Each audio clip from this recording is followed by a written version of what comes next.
Alors les amis, c'est toujours le grand plaisir pour moi de vous retrouver au Club 700. Mais vous savez, je ne suis pas seul. Je suis avec votre ami préféré. Comme on dit souvent que moi-même, je suis un ami préféré de quelqu'un. Moi aussi, j'ai un ami préféré pour vous qui s'appelle le pasteur Luc. Bienvenue, pasteur Luc. Merci. Tu dis bonjour aux gens? Bonjour. Ils sont contents lorsque vous êtes là. Hein? Je suis heureux d'être avec eux aussi. Vous avez beaucoup de choses dans le magasin aujourd'hui. Ben, on essaye, toujours d'apporter quelque chose. Merci. Merci de votre disponibilité déjà de venir et de partager la parole de Dieu avec le peuple de Dieu et tous ceux-là qui ont faim et soif. Mais aujourd'hui, je veux parler de l'amour de la vérité, comme c'est écrit dans 2 Thessaloniciens. Ouais. Il y a cette déclaration des gens qui n'ont pas l'amour de la vérité. Comment on peut expliquer cela? C'est des questions qu'on pose dans le Club 700 et un peu partout. Quel est votre point de vue, bibliquement? Eh bien, si on veut faire bibliquement, on va citer la Oui, Bible, oui, carrément. tout à fait. Donc Oui. d'abord, le passage dont vous parliez, c'est 2 Thessaloniciens, chapitre 2, verset 10, qui dit ceci: « La venue de cet impie, donc à la fin des temps, Oui.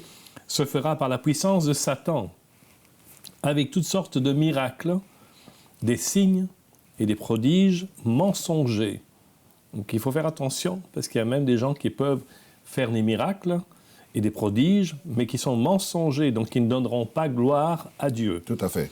Et verset 10, « Et avec toutes les séductions de l'injustice », dans un autre programme, on a parlé de la justice et l'injustice, pour ceux qui périssent, parce qu'ils n'ont pas accueilli l'amour de la vérité pour être sauvés.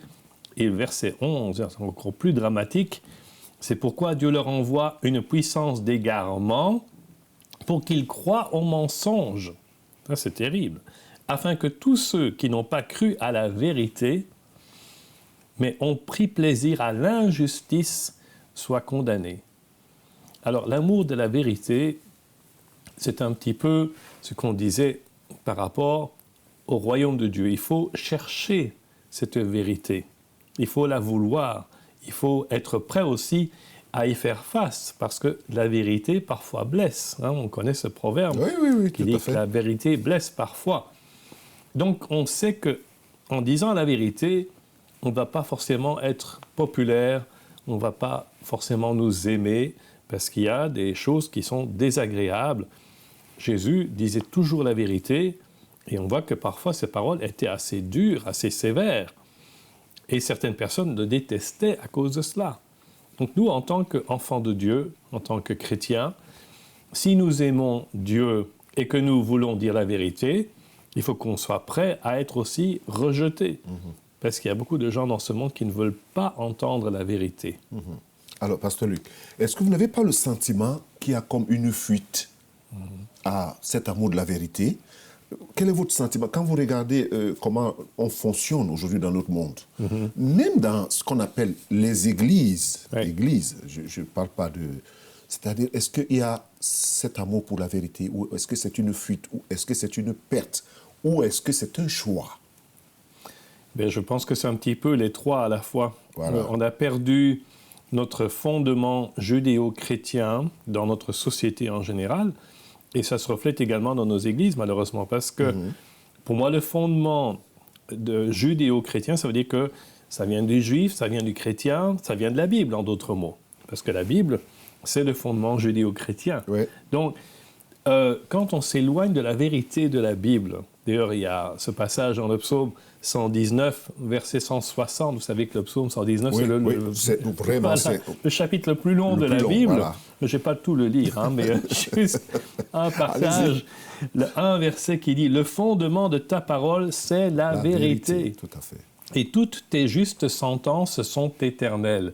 Donc ici, le psalmiste nous dit, le fondement de la parole de Dieu, on a une vieille Bible ici sur le bureau qui date de 1854. 1854. Voilà. Et donc, c'est un livre, évidemment, qui était encore bien plus vieux que celui-ci, parce que le psaume a été écrit il y a des milliers d'années. C'est vrai. Mais le fondement de la parole de Dieu, c'est la vérité. Et si on a vraiment envie de connaître la vérité, on va passer du temps à lire cette Bible et à la comprendre, à la méditer et surtout la mettre en pratique. Parce que c'est inutile d'entendre beaucoup de paroles de la Bible si c'est pour simplement laisser s'envoler ces paroles par après. Oui. Alors vous conviendrez avec moi, pasteur Luc, que la vérité, quelque part, dérange certaines personnes. Oui, oui. Et lorsque les gens se sentent un peu dérangés par la vérité, pas les vérités, parce qu'il faut faire quand même la nuance entre la vérité et puis les vérités. Et si on parle de la vérité, qui est d'abord, peut-être vous allez expliquer un peu encore plus mieux, les vérités et la vérité ou ma vérité, elle dérange. Évidemment. Oui. Ça, c'est aussi le problème, c'est qu'on peut être convaincu d'être dans la vérité alors qu'on est dans l'erreur. Voilà, Et ça, c'est parfois le problème aussi. voilà. Donc on doit avoir une attitude d'humilité pour toujours se remettre en question et se dire, bon, est-ce que ce que je crois est vraiment fondé sur la vérité Voilà. telle qu'elle, ou elle est basée sur des théories. Ou par exemple, il y a les théories du complot juif Voilà. qui circulent allègrement sur l'Internet. L'Internet et puis tous les réseaux sociaux aujourd'hui. Voilà, donc on dit les Juifs sont comme ceci, ils sont comme ça là. Alors qu'en réalité, ce n'est pas du tout le cas. Moi, je connais des Juifs depuis des dizaines d'années maintenant, et croyez-moi, la plupart ne sont absolument pas comme on les dépeint dans ces livres, comme par exemple les protocoles des sages de Sion. Oui, tout à fait. C'est vraiment... c'est une ordure, c'est même pas un livre original, c'est un plagiat. Mais qui a fait beaucoup mal. Exactement. Et qui répand encore aujourd'hui beaucoup du mal. du Oui. poison et la haine du juif. C'est vraiment quelque chose de catastrophique. Mais en tout cas, pour en revenir à la vérité, voilà, chacun peut avoir sa vérité, Oui. entre guillemets, mais il faut que nous connaissions la vérité. Oui. Alors, est-ce qu'il y a une vérité absolue pour tout le monde dans ce monde? Bonne question, pasteur Luc. La seule personne qui a jamais dit ces paroles, c'est Jésus. Qu'est-ce qu'il a dit? Je suis le chemin, la vérité et la vie. Et il a dit, je suis la vérité.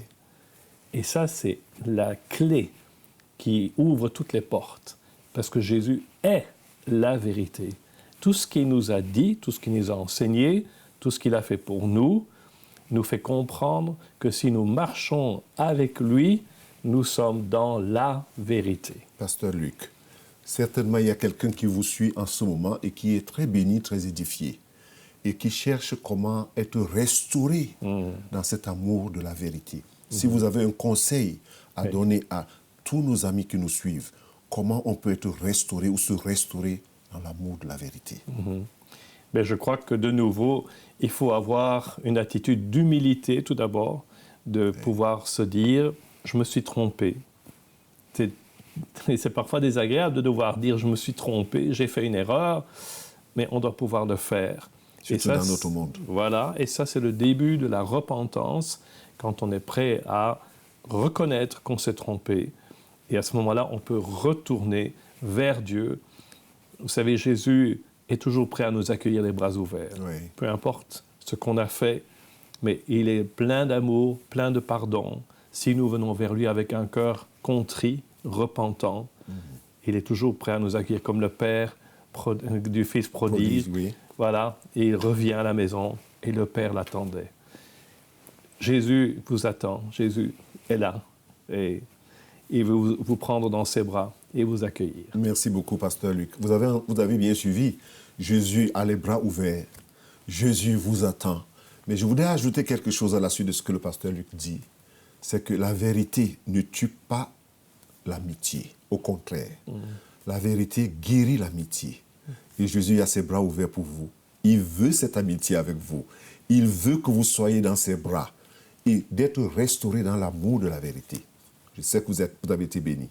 Vraiment, que Dieu vous bénisse encore. Mais ne nous quittez pas. À tout de suite.